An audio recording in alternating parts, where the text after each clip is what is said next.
All right, let's talk about Plug Power. You've probably heard of them. They're right at the heart of the whole green hydrogen revolution. But man, their stock has been on an absolute roller coaster lately, and it's created this high-stakes drama for anyone invested. They've got a bold new plan, but the clock is absolutely ticking. So let's get right into it.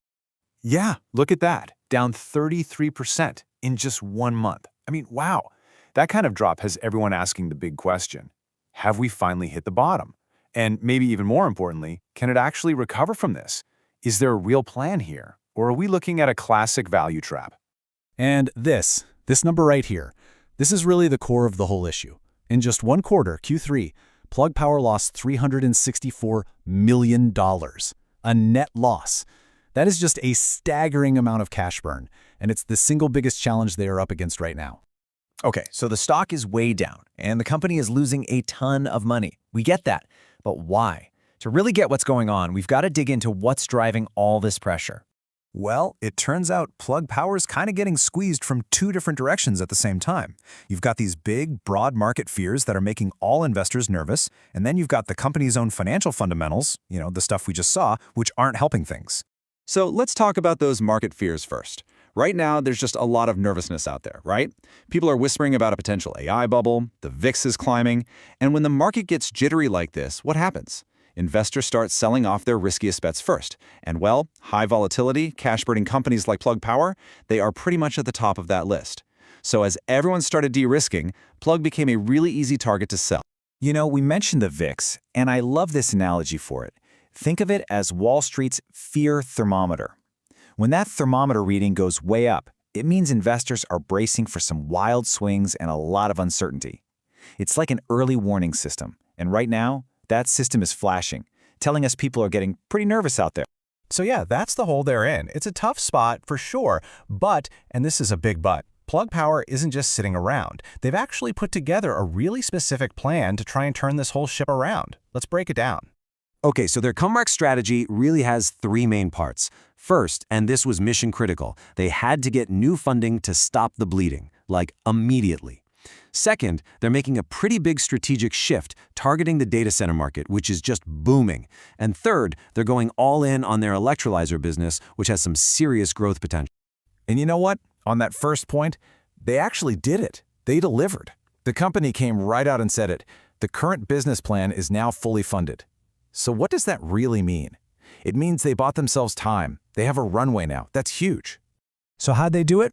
They pulled off a new financing deal that brought in almost $400 million in cash. They immediately used that to pay down some nasty high-interest debt.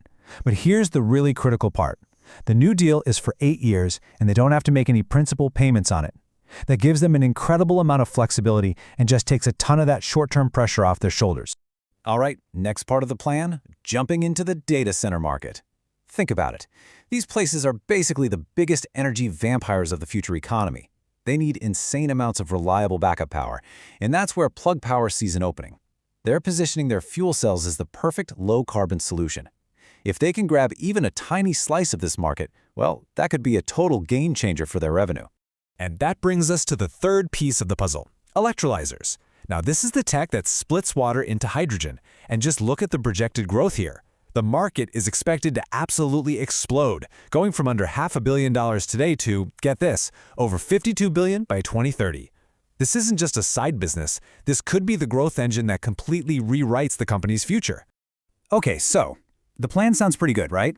It's ambitious, it makes sense, but let's not get ahead of ourselves. The road ahead is definitely not a straight line. There are some really big hurdles they still have to get over. And yikes, the numbers right here show you the biggest one. This is the big but in the story. Just look at their Q3 results. The contrast is, well, it's pretty stark. Revenue was up only 2% from last year, but their net loss? That ballooned by 72%. So yeah, they're growing a tiny bit, but they are losing an insane amount of money for every dollar that comes in the door. That is the profitability problem they absolutely have to fix. So, when you boil it all down, there are two huge risks still hanging over the company. First is what we just saw, that really deep structural lack of profitability.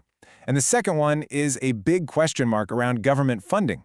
I mean, Plug Power's name has reportedly popped up on some Department of Energy cancellation lists. And when that happens, it makes investors, well, let's just say, Uneasy is an understatement. It makes them really nervous.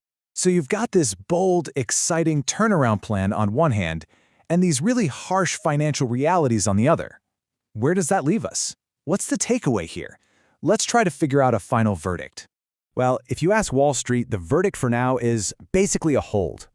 What that really means is they're all in wait-and-see mode. They see the potential, they get the story, but they're not ready to jump in with both feet. They want to see proof. They want to see the company actually start to fix that bottom line before they get more excited.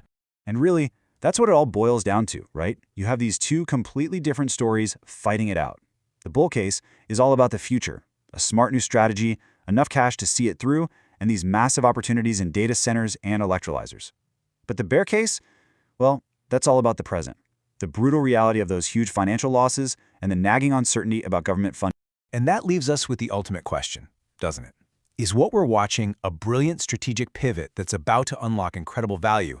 Or is this just a classic value trap, a stock that looks cheap for a reason and still has a long way to fall? Right now, nobody knows for sure. That next chapter is still waiting to be written.